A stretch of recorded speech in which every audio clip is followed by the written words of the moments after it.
महाभारत के युद्ध में एक ऐसा प्रसंग आता है जो इतिहास के पन्नों में अमर हो गया। यह प्रसंग है अर्जुन की प्रतिज्ञा का, जिसे उन्होंने अपने पुत्र अभिमन्यु की मृत्यु के बाद लिया था। इस प्रतिज्ञा ने केवल अर्जुन की महत्ता को ही नहीं बल्कि उनके अंदर जल रहे उस अग्नि को भी प्रकट किया जो अपने पुत्र के वियोग में धधक उठी थी। यह घटना महाभारत युद्ध के 13वें दिन की है। इस दिन कौरवों ने एक भयानक योजना बनाई थी जिसे चक्रव्यूह कहा जाता है। यह एक विशेष प्रकार की सैन्य व्यवस्था थी जिसमें प्रवेश करना तो कठिन था, लेकिन बाहर निकलना उससे भी अधिक कठिन था। इस चक्रव्यूह में प्रवेश करने की कला बहुत ही कम योद्धाओं को ज्ञात थी और उनमें से एक था अर्जुन का पुत्र अभिमन्यु। अर्जुन उस समय युद्ध के एक अन्य मोर्चे पर व्यस्त थे, इसलिए अभिमन्यु को चक्रव्यूह भेदने का कार्य सौंपा गया। अभिमन्यु एक युवा और साहसी योद्धा था। उसने बिना किसी हिचकिचाहट के युद्ध में प्रवेश किया। उसके साथ पांचाल नरेश, धृष्टद्युम्न, भीम, युधिष्ठिर, नकुल और सहदेव भी थे। लेकिन जैसे ही अभिमन्यु चक्रव्यूह में प्रवेश करता गया, उसकी सहायता करने वाले सभी योद्धा अलग अलग मोर्चे पर उलझ गए और अभिमन्यु अकेला रह गया। उसने चक्रव्यूह के भीतर घुसते ही दुश्मनों पर कहर बरपाना शुरू किए। धीरे कौरवों के षड्यंत्र में फंसता चला गया।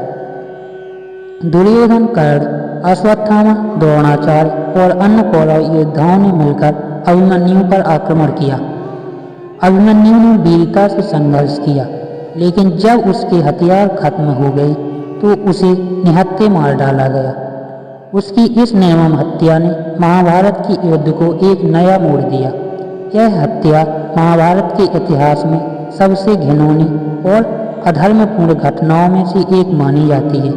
अभिमन्यु की मृत्यु ने अर्जुन के हृदय को विदीर्ण कर दिया। जब अर्जुन को यह समाचार मिला तो उनका हृदय क्रोध, वेदना और शोक से भर गया।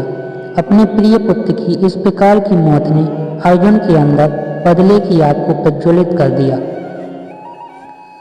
शाम को जब अर्जुन लौटे और उन्होंने युधिष्ठिर और अन्य पांडवों से इस घटना के बारे में सुना तो उनकी आंखों में आंसू छलक आए। उनके मन में केवल एक ही विचार था, बदला।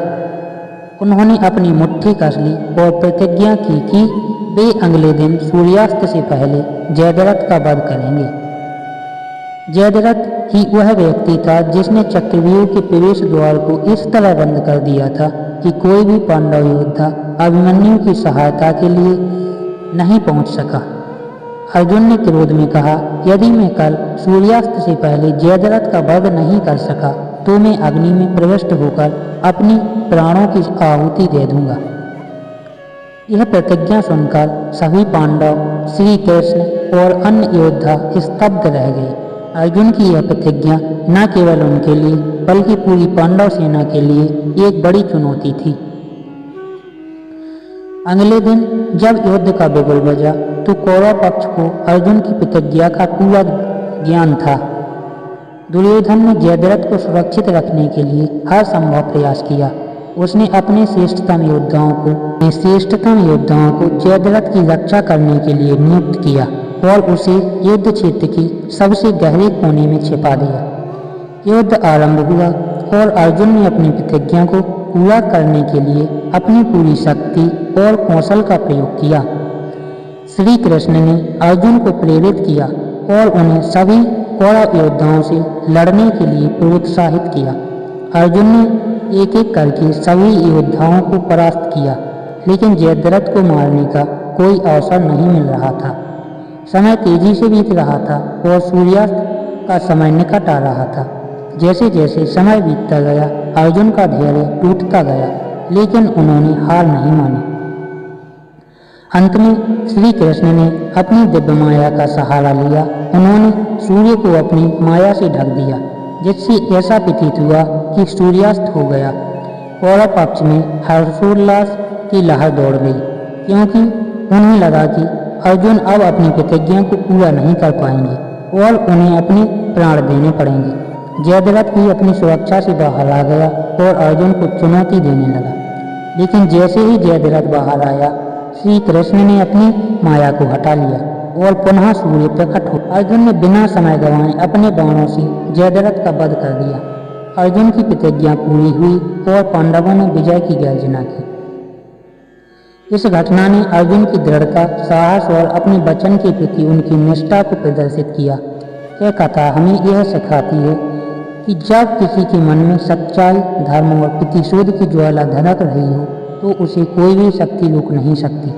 अर्जुन की यह प्रतिज्ञा महाभारत के युद्ध की उन महत्वपूर्ण घटनाओं में एक है जिसने युद्ध के परिणाम को निर्णायक रूप से प्रभावित किया। इस कथा के अंत में